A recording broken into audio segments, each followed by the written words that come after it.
ысырапкерчиликтин зыяндыгын Аллах айтат: «Иннал мубаззирина кану ихвани шаятина ва кана шайтану ли раббихи кафура». Маниси, акыйкатта ысырапкорлор шайтандын достору, а шайтан өз эгесине капыр болгон. Демек, ысырапкорлук арам жана шайтандын иши. Ал эми шайтан болсо Аллах Тааланын каарына, каргышына калган, инсандардын душманы болуп эсептелет. Башка бир аятта Аллах Таала ысыраптын жек көрүлгөн амал экендигин баса белгилеген. Аллах Кур'ан-ы Каримде "Estağdu billah, ya bani Adama kulu zinatakum inda kulli masjidin ve kulu veşrabu ve la tusrifu innehu la yuhibbul musrifin." Ey adam urpaktары, ibadатка эң мыкты кийимиңерди кийгиле, жегиле, ичкиле, бирок ысырапкорчулук кылбагыла. Анткени Аллах Таала ысырапкорчулукту жакшы көрбөйт. Араб сүрөсүнүн 31 аятта. Мына бир туугандар, Аллах Таала ушул ысырапкорчулукту жек көргөндүгү, Аллахла жакшы көрбөгөндүгүнү ачык айкын айтып атат да. Ошондон бир туугандар, той топур, өлүм жетим, мына ушундай нерселерде бир туугандар кийим-кечекте, дагы эле башка бир үй салууда, дагы бир машина алууда, же дагы ушундай бир өзүбүздүн муктаждыктарыбызды бүтүргөн кезде бир туугандар ошол нерселерде ысырапкерчиликтен сактаныш керек экен.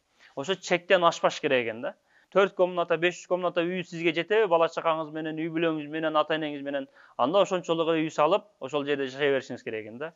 Эгер чоң үй салып туруп, 20 комната, 15 комната, дагы 25 комната кылып салып туруп, анын үйүндө толтуруп, эч ким жашабай турган болсо, калган комнаталардын бүт баары ысырапкерчиликке кирет экен. Машина айдаганга күч кудуретиңиз, чоң бир машинага, кымбат баалуу машинага акчаңыз жетип турат. Бирок ошол эле учурда башка бир машинаны алып, арзаныраак машина алып туруп, ошол нерсе менен жумушуңузду бүтүргөнгө, айыл апага барганга бүт бардыкка жете турган машиналар бар.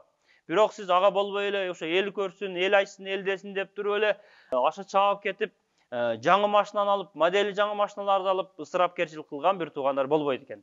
Ошонун ордуна бир тууган өзүбүздүн эле агайын, эже, карындаш, тууган урук, кошуна колоңдон канча деген продуктадан кыйналганы бар, кийим-кечегиден. Мына жакында буюрса мектептер ачылып атат, мектепке формасы таппай, шаймандарын таппай жүргөнлөр канча.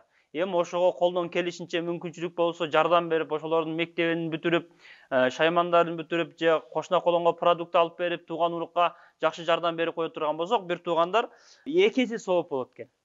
Эгер тууганыңызга жардам берсеңиз, биринчи тууганчылыкты бекемдеди деген сооп алат экен, экинчиси ошо садаканын соопу берилет экен. Ошондон бир туугандар ысырапкерчиликтен сактанышыбыз керек.